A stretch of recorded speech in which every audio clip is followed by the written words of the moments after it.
What is your opinion about family planning?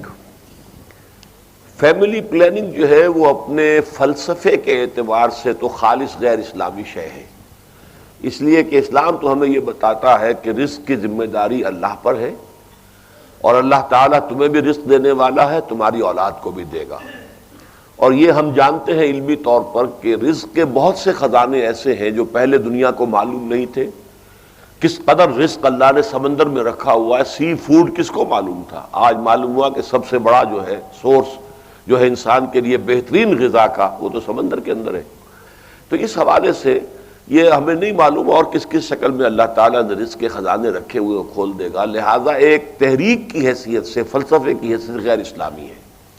البتہ قانونی اعتبار سے یہ ہے کہ منع حمل کی تدبیر، کہ حمل ہونے نہ پائے، اس کی تدبیر اگر کوئی شخص کرتا ہے، اگر اس کی بیوی جو ہے وہ نکاح میں ہے، اس کی منکوحہ بیوی ہے، تو اس کی اجازت سے، اس کے بغیر نہیں کر سکتا۔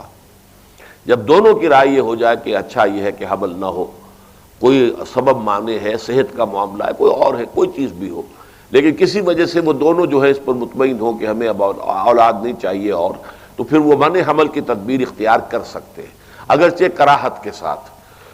حضور سے جب اس کی اجازت مانگی گئی تو آپ نے 2 مرتبہ فرمایا، کیوں کرتے ہو؟ جس کو پیدا ہونا ہے وہ تو ہو کر رہے گا۔